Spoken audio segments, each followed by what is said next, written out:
Hi, guys. Welcome to another session of Healthy X Sundays podcast. And I'm your host, Dev, or some of you might know me as Devanand. I'm a co founder of the Twitter account Mind Muscle Project. And we have a special guest today. Actually, a host previously, now a guest, Mr. Kunal Jain, uh, the Veg Diet Coach. Welcome, Kunal. Hey Dave, thank you so much. It's such a pleasure to be on the Healthy X Sundays podcast as a guest, Mhm. and I'm really looking forward to our conversation. Right.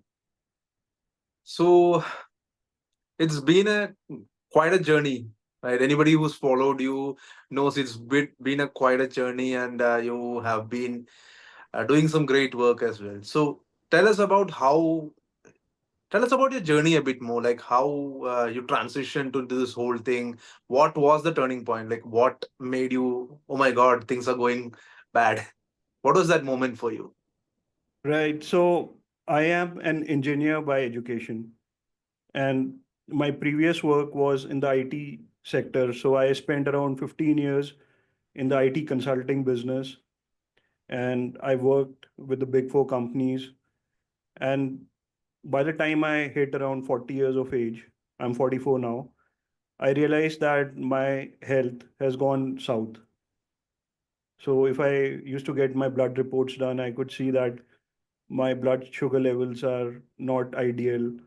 And I'm seeing other issues physically in terms of obesity. I'm seeing mental dullness is coming. I'm not able to think clearly. I'm getting anxious. I'm having difficulty breathing. All these problems started piling on one by one. And generally, when you have these problems, you go visit a doctor. So the doctor will recommend medications. And given my family's history, I was not comfortable getting onto these lifestyle medications because I have not seen my father. He's diabetic. I have not seen him recover uh, from like diabetes or put it into remission. The medications have only increased with time. So I just thought to myself that if I get onto the same uh, pattern, then it's not going to do good because medications have their own side effects, and uh, I don't want to pile on medications. So that was my motivation last year. I've been trying for many times to lose weight, to get healthy, and also start eating healthy, but it was not happening. Somehow my lifestyle, I was just taking it for granted, eating bad food. It was not nutritious, junk food, and just taking my health for granted. And that caused all these problems. So when last year I got my blood reports done, somewhere in July, I realized that now my HbA1c is 6.54, which clinically is diabetic. And the doctor said, you're diabetic. So that kind of just set all the alarm bells going. And the doctor said, you can get on to medications. So I gave myself around 3 months of time to look into my lifestyle. I analyzed, what I can improve in terms of nutrition, in terms of exercise, in terms of sleep hygiene. So I gave myself 3 months and I started doing research about why these problems happen, why metabolic syndrome occurs, and what you can do, right? Usually people think by the time you're 40, your metabolism slows down, and they take it for granted that these chronic diseases will set in. But I wanted to really understand that why people, maybe who are elder to me, 10 years elder to me, why they are fitter, some of them. There must be some other thing which I'm missing. So I went ahead, I got onto Twitter, I got onto YouTube, I started seeing videos relevant to blood sugar control, hypothyroidism, all these things, obesity. And I realized that let me give it a try. So the first thing I tried was to incorporate some kind of exercise in my routine, which was strength training. I did a bit of research there and I understood that if you do strength training, it not only helps you in losing weight, but it will also have a direct impact on your metabolic health, right? So I went ahead, I took up a gym membership, and I've done it before also. There are many times where I've taken a gym membership and I've only gone for a few days and it's gone for waste. But this time I Right. was very determined to, just give my best shot. And within 3 months of doing strength training as well as fixing my nutrition, where being a vegetarian, I was just eating carbohydrates all the time. And many times it was refined carbs, sugars, and uh, refined flour, etc., in bad seed oils. So I Mhm. realized that this is the reason why I'm getting sick. So getting sick, and I could also feel that my age. I'm looking 10 years older than I should be looking. So it was having a drastic impact on my health. But when I started doing strength training and fixed my food, within 3 months, all my blood markers became normal. So that so-called diabetes went into remission. That was Right. biggest wake-up call. And So this was last year. this was last year. And Right. and that was after that I didn't look back. I just went on to lose another 25 or 26 kilos of weight, and I'm sustained it, and my target is to lose few more kilos and get into good health, better health. So this was the trigger for me. It's my own condition triggered it. And then I went ahead and I got into the space where I became a health coach. And now I've started helping people because I feel that it's just lack of knowledge and lack of guidance which can turn your life upside down. Right. So being in the IT sector, it's like, at least for us, we see a lot of folks in the IT sector ending up with a lot of issues, lifestyle issues. So what do you think is going on? Like, it's almost a given somebody in the IT sector is metabolically sick. It's come to that stage now. Like, what do you think is going on, and what steps do you recommend to improve on that? What's going wrong with the IT sector is, first of all, it's a sedentary lifestyle. Mhm. You sit in front of a computer for so many hours. You're sedentary. You're not getting movement. You're not getting exercise. When you're not getting exercise, your metabolism is going to get wrecked. So Mhm. that's one reason, just long hours of sitting down. And the second reason is because of the demanding sort of work which IT has, strict timelines, working in like trying to support different time zones, right? Doing business with Europe and USA, you have to kind of stretch your time, which doesn't align with your body clock. You might have to start late and keep working late till the evenings. And so these kind of disruptions in your work schedule also cause a direct impact on your circadian rhythm, which is your body clock, and they cause all these problems. So shift work, long hours of working, sedentary lifestyle, these are just the occupational hazards of being in the IT sector or any sector where you have to just sit down in front of a computer. And So this so-called work-life balance, does it exist?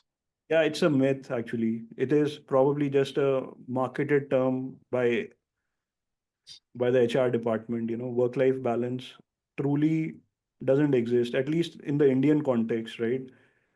The peers working in the IT industry, when they move abroad, they might still get a work-life balance because their time, the work hours are respected. But in the Indian sector, you can see Mr. Narayan Murthy, right? He wants Right. 70 hours of work weeks, right? So then I'll ask people, is all that money worth when it comes to your health? You want to work 70 hours a week and make some money and then give all that money to fixing your health. So that's a kind of trend in the IT sector where it's no more about work life balance. It's all about long hours of working, stressful timelines, and having even the environment in the office can be a bit toxic sometimes, right? Because Right. dog eat dog world, cutthroat competition. Everyone wants to get a promotion. Everyone wants to uh, get a higher salary. But in the whole process, a lot of people mess up their health. Right. Nutrition is the other aspect, right? Generally, like people are not aware of what is good nutrition, so they end up eating what's available in the cafeteria, or they get food from home. They think home cooked food is healthy, but it's not always the case. Home cooked food can also be bad for you in case you have some metabolic issues. And the Right. food in the canteen can be seed oils and just junk food, right? Subway and whatever they are catering in your, it's, it's all bad. So I was coming to that, like the IT sector is, more or less concentrated in these big cities, Bangalore, Hyderabad, Gurgaon, and all those places. So, and this whole culture is of eating, like it's cool to eat from a subway. It's cool to order a pizza rather than your normal food, right? And that is like somehow I feel among our clients itself, it's like a big part of the IT sector. It is because sometimes we are just getting the Western culture there into our offices, right? So the big influence is also the food. We'll have some sort of fast food available or being ordered into team meetings, or you can have some, even the parties which happen.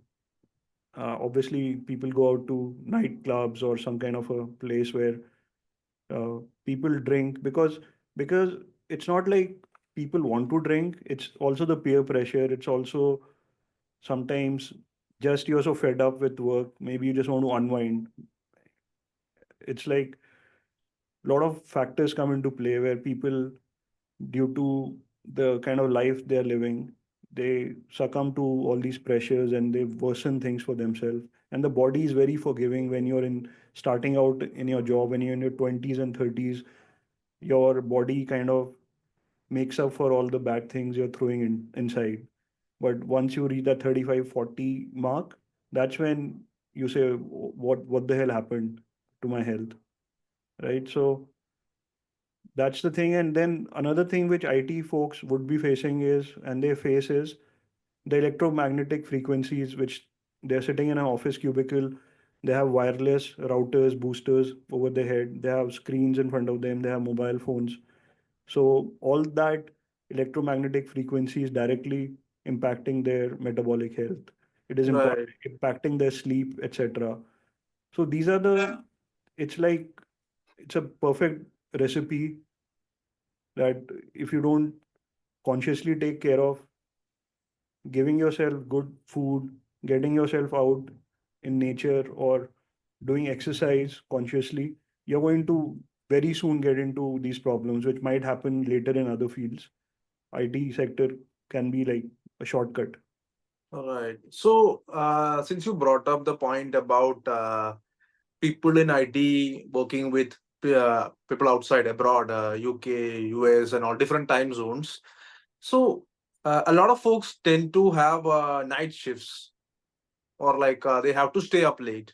What would be your advice to them? Like, is there a way to manage all this? Is there a way to still be healthy even after you do this? Because from my experience dealing with clients, it's very hard. It's You can do everything right, but if your circadian rhythm is messed up, it's very hard. So what is your thoughts on this?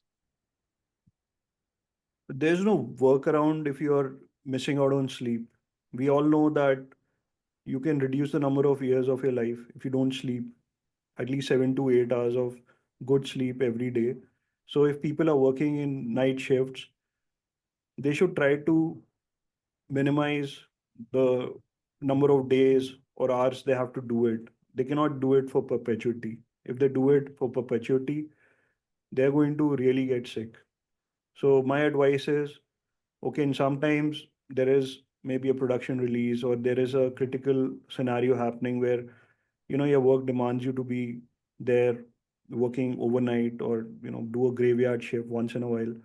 But if you somehow land up in a shift which is for months into a night schedule, then I don't think that is going to help much with your health. You have to Right. kind of bargain your way out of it with your boss or find a Right. job.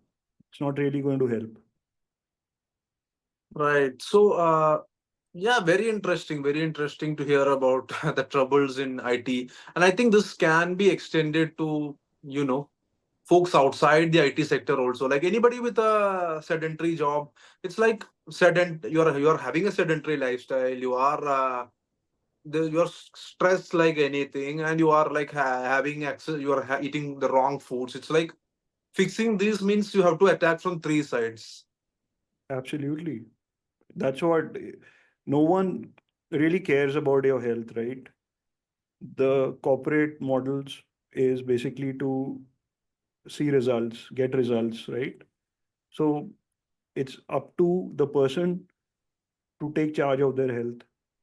Right. Because- So Yeah, I like I'm very happy you brought this up, and I want to stress this to our audience. This has to be said, right? Like, make no mistake about it. Nobody cares for your health except you, and to an extent, your family. Nobody else cares. So, uh, don't need to go overboard. yeah. You don't need to sacrifice your health to make an extra buck, a quick buck. So always prioritize your health, because you can have all the money in the world, and if your health is not up to the mark, it's pretty. Uh, so yeah. So coming to the next part of the discussion, you are your Twitter handle or your whole your company name is the Veg Diet Coach, right?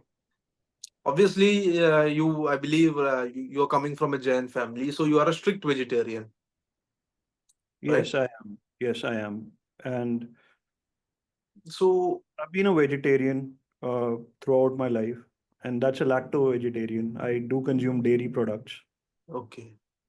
So, does that mean like others in your community avoid like dairy products? Is it like a common thing? Usually, Jains consume dairy product. It's not Right. a big deal. It's acceptable. But It's just the onion and stuff, I guess. yeah, yeah, there are things like roots which grow underground, right? And you can say like there are different levels of adherence to these rules. Mm-hmm. Some families permit it, some families will be very strict about it. But in Right, dairy is allowed, and you can definitely, we'll come to that, why dairy is so important for right. vegetarians.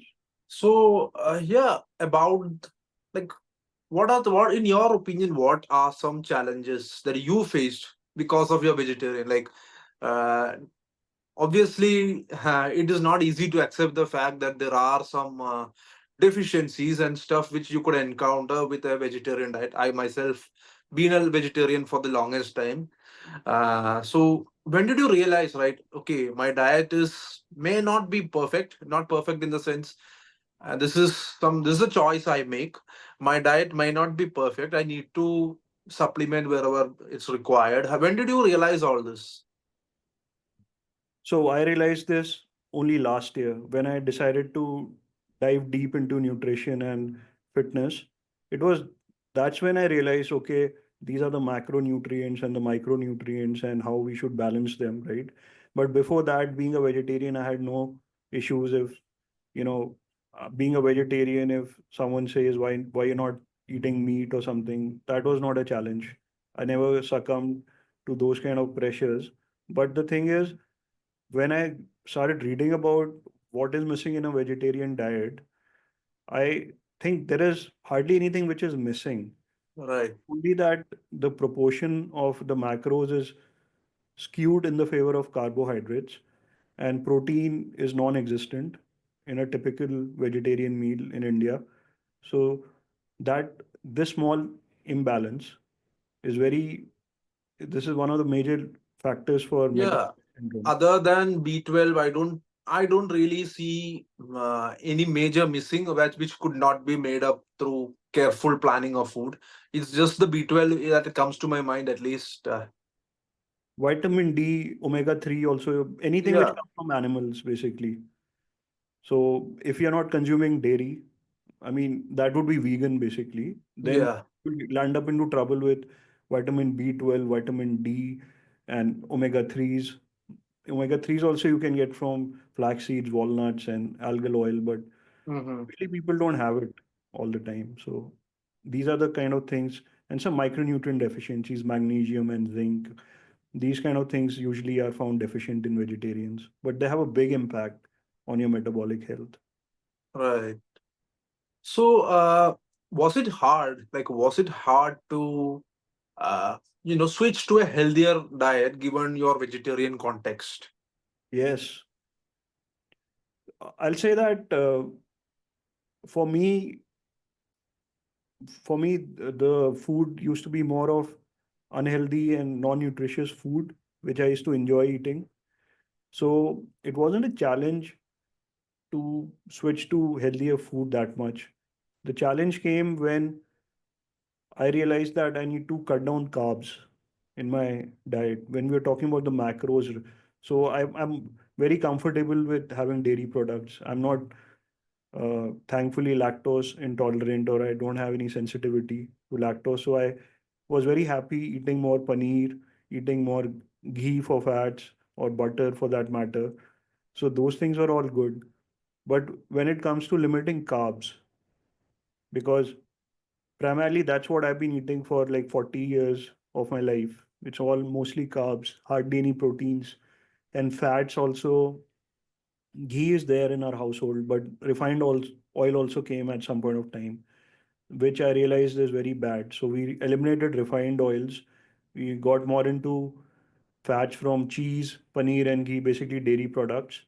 And my biggest challenge was reducing carbs. So when I went on a strict low carb diet, it definitely helped in achieving weight loss and putting my metabolic conditions in reversal. But it wasn't just the low carb diet. And at times when I was doing it very strictly towards the keto side, which is just 20 to 30 grams of carbs, I actually ended up not getting any gains like losing weight. It became a very big challenge for me that I'm so strict with my nutrition, but I'm still not seeing energy levels or not seeing weight loss happening, and it's plateaued completely. That's when I realized like low carb helps, but then maybe for me, since nutrition guidelines and everything, they just give you a blanket statement, everyone should eat this much grams of this kind of food. I realized that it's not doesn't work like that. If someone says you need to have these many grams of carbs, that's not going to work. It depends on your body, your activity levels. And that's when I fine tuned. I increased a bit of carbs in my diet. I got my energy levels back, and I even did better in the gym. And Right, again started losing weight. So for vegetarians, reducing carbs can be a challenge because, first of all, they're not used to it. Primary source of calories for vegetarians can be carbs. right. When it comes to replacing them with other kind of things like more fiber or more fats, more proteins, that's where a sort of unlearning happens. You have to educate people that okay, you need to start replacing carbs with more proteins. That is the tricky part. That's what So, I also faced, but uh, managed. so you were alone in this journey, or your whole family shifted along with you? Did they make any changes? So my wife was very part of this whole journey. So when we did this 3 months initially, when my blood reports were bad and I wanted to fix it through naturally, restore my health naturally, me and my wife, we both enrolled in the gym and we both started following the same kind of food, and that really helped both of us to get gains in terms of Hmm. losing weight, losing body fat. People usually are thinking about losing weight, but I think it's the body fat which really matters, which is the culprit. If you lose too much muscle or you just lose water weight, it doesn't help. Most of the Right. crash dieting programs will just give you something which will make you lose more muscle, more body water, and you will get results. And after 3 months again, the weight will come back. So Right. yeah, Yeah. So I guess getting your parents on board, that's the usually the tougher challenge. yeah. Did that happen? No, that didn't happen because my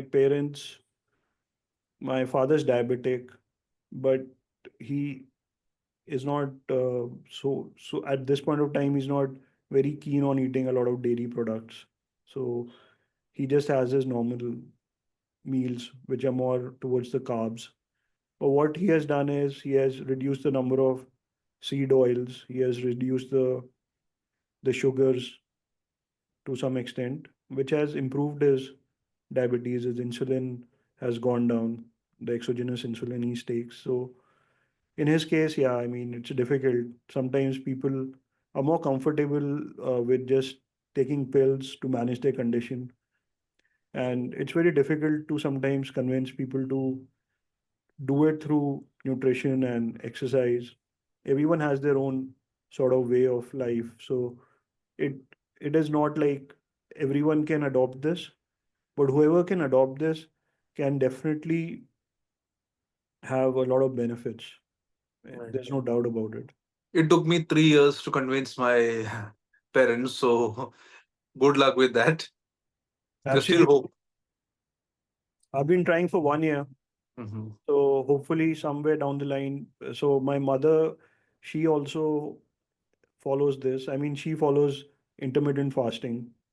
She's more comfortable with cutting down her feeding window rather than changing what's on her plate. So that has definitely benefited. It's one of the key things which I also incorporate, that in if you have excess body weight and you're looking to improve your metabolic health, then you should try to do a bit of fasting. In my case, I usually have a 6 to 7 hours of eating window. I take my first meal around 12 p.m. and then by 6 or 7, I'm done. Probably 2 meals a day. So that Right. has been pillar, the biggest pillar in my journey to reduce body fat and reduce my weight along with strength training and nutrition. Nutrition is something which goes off once in a while. I'll be honest here. It's not like there are tons of options vegetarians have. So once in a while, I do deviate. And when I deviate, the problems do come back. So I have to be I don't have to have very bad days. I minimize my bad days and I try to get back on track as soon as possible. Right. And fasting, for those of you who don't know, fasting, like it's part of a lot of lot of religion. I think Jainism is very much known for that. Also, you guys have a longer fast and all that. Yes, in Jainism, usually by after sunset, people don't eat. At least the older generations, they will not eat food after sunset, which aligns with your circadian rhythm, Right. right? You don't need to feed yourself after sunset, and that kind of disrupts all your hormones and your sleep, Right. digestion, everything.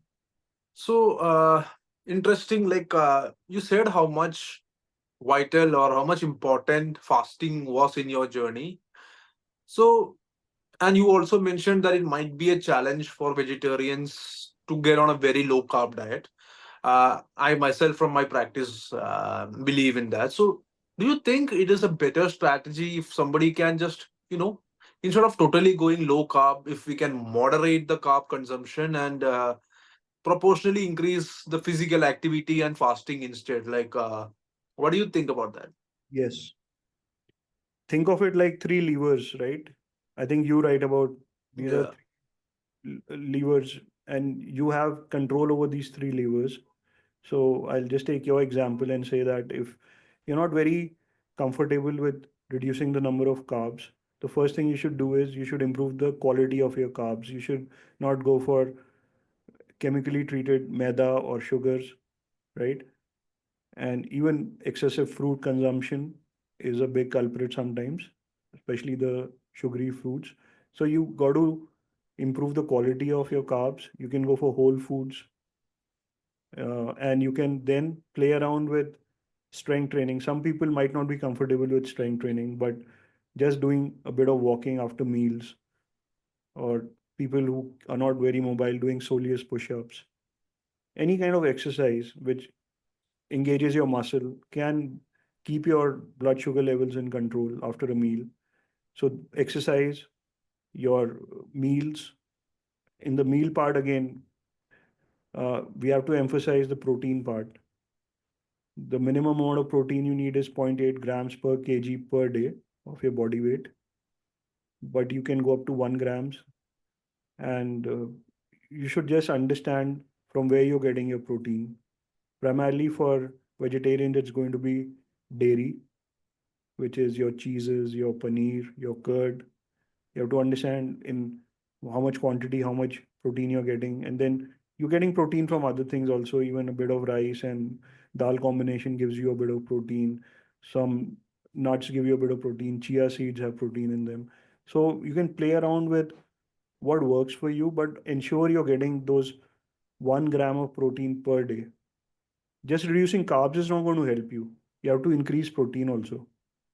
And with fats, Right. I've seen they have nowadays people are very aware that earlier when refined oils came into vogue from the 80s, but now again somehow people are aware of the harmful effects of seed oils and they're moving back to some traditional oils like ghee and mustard oil. Even mustard oil, you should not just use blindly every day, but it's better than buying a canola or a safflower or a rice bran oil, which are treated with harsh chemicals and they're wrecking, maybe even worse than sugar, they're wrecking our health. These seed oils, they're good for machine lubrication, not for human bodies. So uh, that's one thing. And the third lever is your fasting, right? You have your nutrition, you have exercise, and fasting. Now, fasting is a wonderful thing, and people do it for religious reasons, and but people don't understand how many different kinds of fasting are there and how they can leverage the different methods to improve their health. You can have no food, no water for a day for multiple days, or you can, if you're more comfortable, you can do alternate day fasting. One day you feed, next day you might not feed, or what works for many people is intermittent fasting. You start with at least a 12 hours gap in your eating window, Mhm. and then you kind of start having dinner 1 hour earlier and breakfast 1 hour later, and you increase the fasting window from 12 to 14 hours and 16 hours, whatever works for you. And that's going to have a brilliant effect on your health. It's such a tool which is free of cost. You don't have to pay anything for it.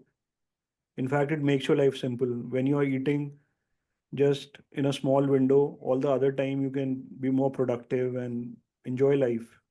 So it's a very undervalued tool, fasting. All right.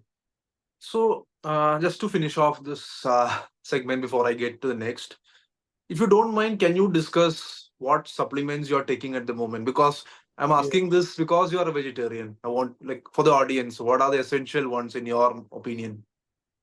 Right. So when it comes to supplementation, there is not a generic list of supplementations for vegetarians, which I will kind of prescribe or give. It depends on, you need to correlate it with your blood markers or your symptoms. If you're facing any issues, based on that, there are different supplements you need to take. So in my case, my vitamin D was low, so I'm taking a vitamin D supplementation. And I also realized that since I was in the metabolic syndrome umbrella, I need to take a bit of magnesium.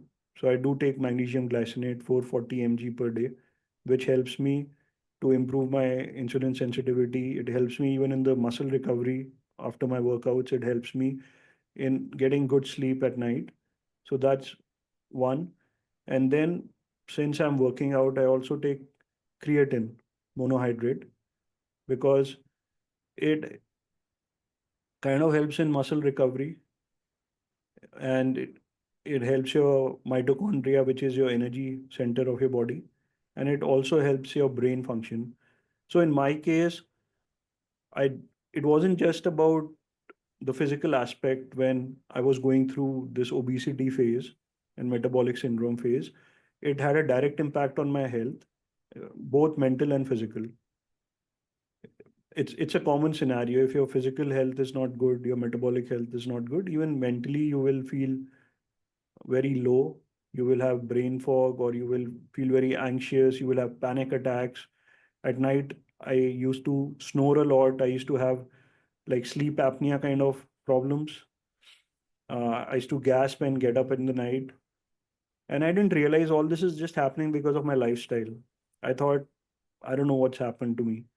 So it's very important that these are very common things which people face these days. And they need to start looking into the three levers they have: their nutrition, exercise, and fasting. Right. So, coming to the main thing, you recently wrote a book. It's available on Amazon.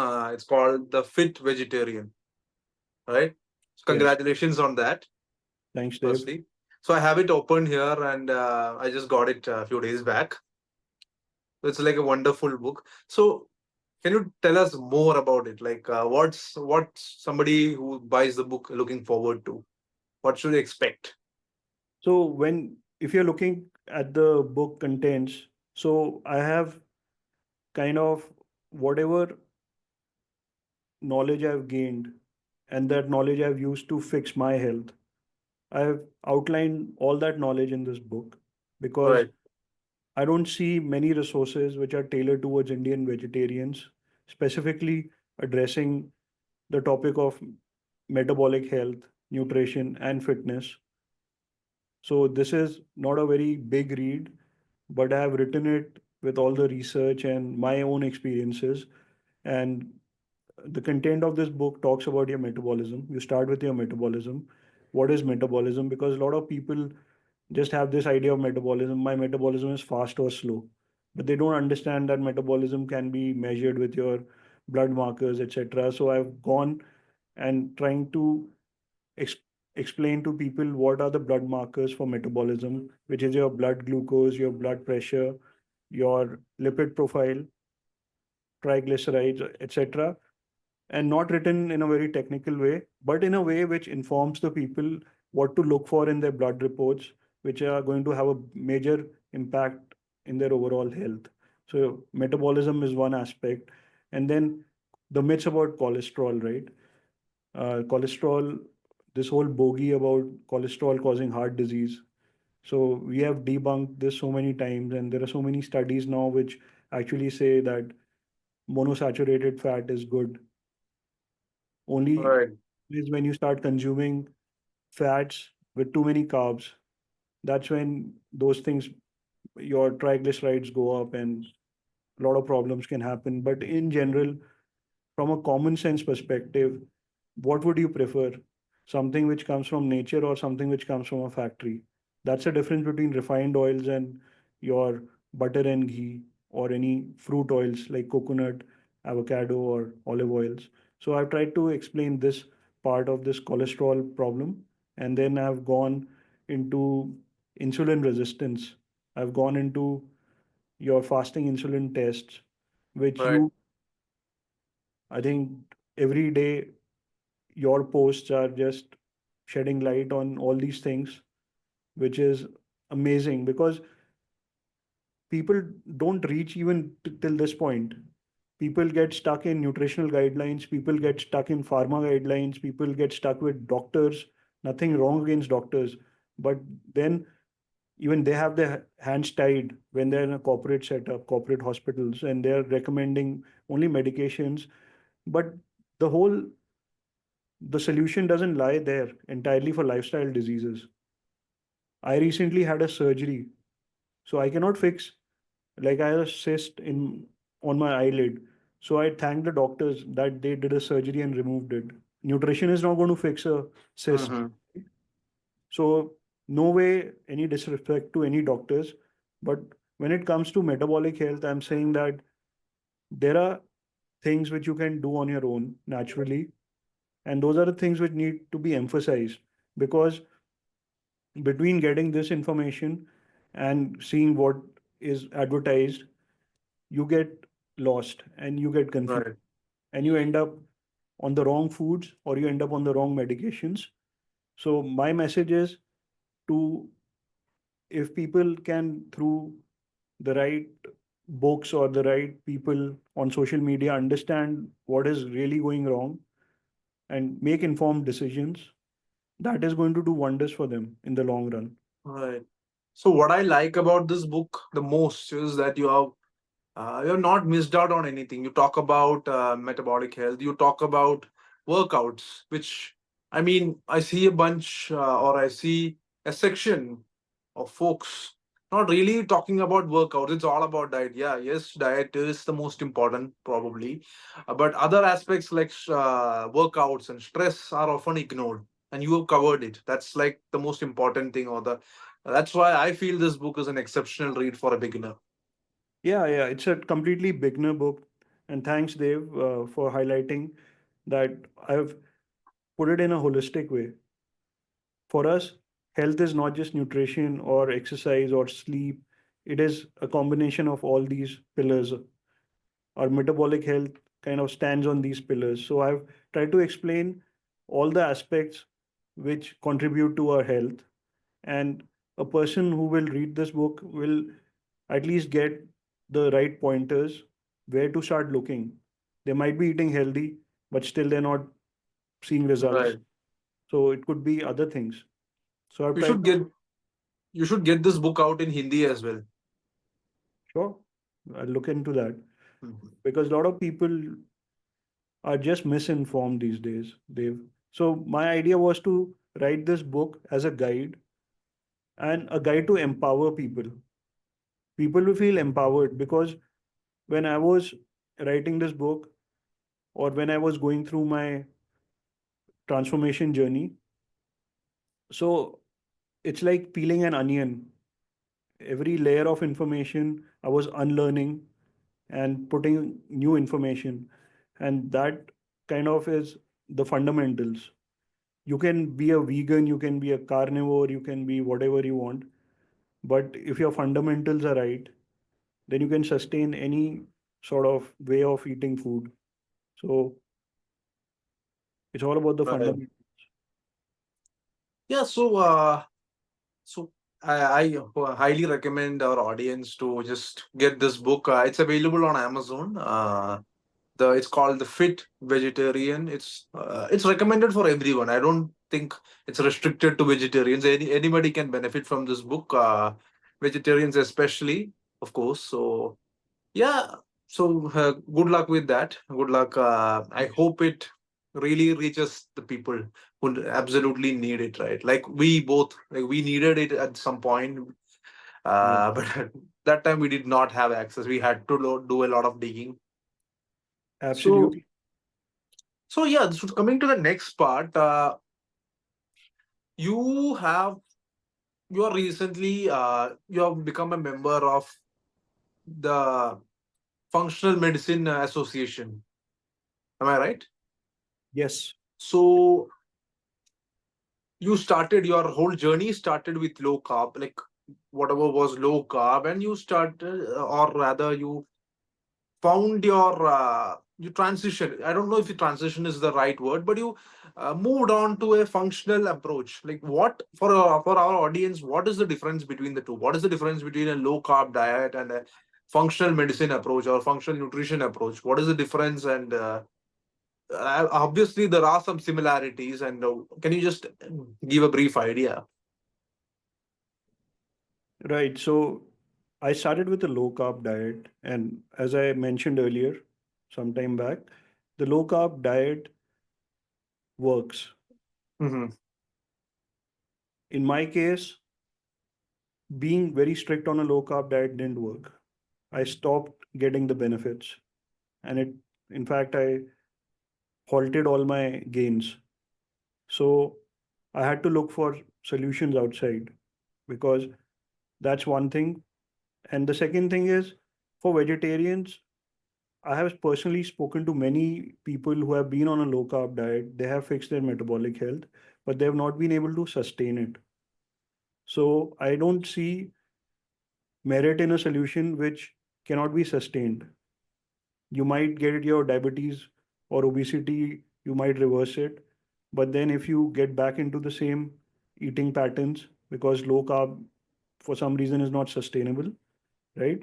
Some might say it's the individual who's at fault, but then practically seeing, not everyone needs to be on low carb. If you're, we talked about the three levers. So if you're putting in extra work, exercising, and you're also doing intermittent fasting, you can actually incorporate more carbs.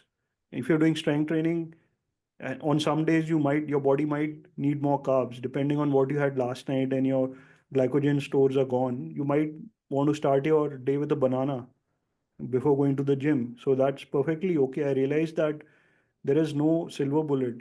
Like low carb is good, definitely good. But then there are so many other problems which the human body faces. It's not just the metabolic syndrome, it's not just diabetes or obesity. What about your gut health? What about, there are so many other things which are happening in your body. So I started reading about functional medicine. And the word functional is a very beautiful word because it just doesn't just apply in terms of functional nutrition. You can add functional X, functional nutrition, functional medicine, functional fitness, and even functional mental health. So, for an average person who is working out in the gym, it's not about building a body like Arnold. It's all about Mhm. doing functional training so that as they're aging, they're able to do the normal functions which we perform, of maybe lifting two bags and walking from the grocery shop, or able to squat, able to get off the bed. So it's all about being functionally in the right place with your nutrition, exercise, and mental health. So this really, Remind that reminds me of one of the favorite my favorite books. It's called Overcoming Gravity. So the author mentions that not everything in the world is dumbbell sized. So you need to be able to, carry your bags, carry some person if required. That's functional fitness. absolutely. And for the major population, it's all about staying functionally fit till they age. They old age, they are independent. They don't have to depend on children or any caretakers. They're able to do their stuff, at least most of it, on their own. So this is where the word functional really resonates with me, and it is something which everyone should think of, that our body, we are individuals. My needs will be different from some other person's needs, and this is exactly what the functional nutrition community addresses, the functional medicine community addresses, right? Right. In this space, we go to the individual level. We look at the bio individuality, and everyone has a blueprint. We look at that and we try to solve the problems from a root cause. And in the traditional nutrition practices, it's all about calories in, calories out. It's all about guidelines, that, okay, these are the nutritional guidelines. So they'll only talk about the distribution of macros. They will not address why a standard diet is not working in your favor. Why are people sick if they're eating so-called healthy food or home cooked food? Why are people getting diabetic, or why are people gaining weight? Because the nutritional guidelines are recommending 200, 300 grams of carbs and some 100 grams of fruits every day, and they're not looking into micronutrients at all. So functional medicine will actually look in the holistic picture. It will look at everything, not just your food, your sleep, everything. So that is what resonates with me. Right. So I assume that functional medicine. It's like it's much broader, or like you can say, low carb is a subset. Yeah, yeah, definitely. It is, it is, it's like a toolkit. If you have a toolkit, so low carb is just one tool in your toolkit. right? But Right. the human body is not just all about low carb. There are hundreds of other things which can go wrong, and you need different modalities, different things to take care of those things. I've had come across people who have fixed autoimmune, being vegetarians, on naturopathy, Ayurvedic principles. So it is something that, you can't close your mind to just one set of practice or beliefs. You have to actually go out and see if people are getting results from other practices. Then, just one thing cannot be ruling everything. You have to Right. understand why other things are also working for others. So it's all about being open minded. And that's what happened to me. I moved from low carb to being more flexible in my approach, and that's working well. Right. So we are near end of the podcast, and we are near end of towards the end of 2024. Yeah. So what are your learnings from this whole year? So one of the biggest learning for me is that health should not be taken for granted, Mhm. and especially metabolic health or these so-called chronic diseases, they need to be understood from the perspective of that it's all in our hands. It's all about our lifestyle. It is all about our choices. It depends if you want to live your life popping pills, or if you want to actually start taking care of your health in a natural way. It's all in your hands. But it starts with some kind of education, unlearning, learning new stuff. So this is a game changer for me in this year. That's I've been struggling with getting healthy for so many years, for many decades, but I couldn't find a way to make it work for me sustainably. So this year has been a year for me for getting healthy. Losing those 25 kilos has been Wow. one of the best things for me, because I just feel like a new person. That rejuvenation from inside out, which happens, that is the most amazing thing, right? And now that same thing I'm helping with my clients, and I can see people who have no clue, when they are given the right information and they're willing to follow it and execute it, and the changes they see, it's not just health, they see changes in all aspects of their life, their social life, personal life, private life, their professional lives. Everything just improves for the better. So this year for me, the biggest thing has been about health, right? The second thing is had been about learning about different things which are happening in our body, and how we need to take care of our bodies. And I think for in towards that goal, the Healthy X Sundays podcast has been instrumental in connecting with a wide range of uh, guest speakers who are experts in their own different fields, who come from different backgrounds, some amazing doctors, some amazing health coaches, some amazing nutritionists. So just learning from people and understanding that there is more than one way to skin the cat, so to say. Hey, I own a cat, so I don't. Yeah, yeah, I mean that's just a saying. I know it sounds very, It's a scary one. yeah, it's a scary word. So I'll probably find another quote Yeah. that, yeah, Uh-huh. there's more than one way to get things done. Mhm. That's been the biggest unlearning and learning for me. And it's been a beautiful year, the podcast, right? And also penning my first book. All these things have been And I must say about your blogs, they're amazing, right? They're like super informative. Like I refer them from time to time. I find like it's a good collection of amazing articles you have there in your website. So it's turning into an information hub. So fascinating. that's another thing I forgot to mention. Thanks, Dave. The idea is to just share all the information with people.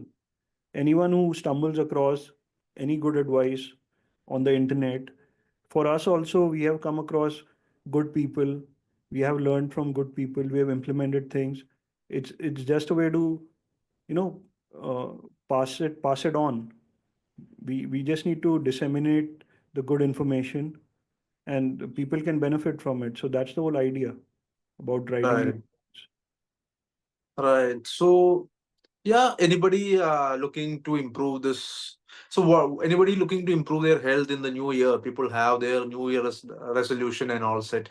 What is your like one line advice for them? What is your one liner? Yeah, that's a tough one to explain in one line, but I'll say that don't wait for the new year. Just start now. Right. Do and start like from your with your full heart into it. Otherwise, it will just be like any other new year resolution, right? Right. And rest of the learning will happen in the on the way, like with me and like with you. Yes, it will happen, but I think you need to be on the right side of in the right community, right? Like we have got into this zone where we understand about health by talking to the right people, by engaging with the right communities. So I feel that a lot of people, they are lost because of all the misinformation happening on social media or in the advertisements by big food companies. So people think that this might be healthy, but people don't realize it might not be healthy given their current situation, where their health currently lies. So it's very important to connect with the right people and take action. Otherwise, you might just get some results and it might not be able to sustain them. Right. So I think we can wind up our session. Is there anything else you would like to touch upon? No, Dev, I can just say that I'm a big fan of your work, Thank all the you. work you've been doing throughout the year, you and Arpita. It's amazing the kind of content you share, and I'm loving the video series you guys are doing now. Seeing raw, unedited advice, that is something which resonates with everyone. So always enjoy reading the content you push, and it's getting better. You always set the bar very high, and I really enjoy that. So it's an it's a real honor to do the podcast with you, and uh, I mean that's all I can say at this moment. Thanks, Kunal. So yes, so anybody looking to improve their health this coming new year, I would highly recommend check out Kunal's book. Just get the book. Uh, I think it solves a lot of your queries and just your problems. You can just go ahead with it. Just get the book and get started on your journey. Don't think much. You'll be on track. And with that, we come to the end of this session with Kunal Jain. Tomorrow we have another session. We have a lot of sessions packed up, and tomorrow we have another one. It will be based on longevity. It will be at 9 p.m. With Mr. Andrew Panella. So it will be an exciting session as well. So do tune in. We'll be talking a lot of interesting stuff tomorrow as well. So thanks for joining in, guys. Thanks for joining in, Kunal. Thanks, Dave.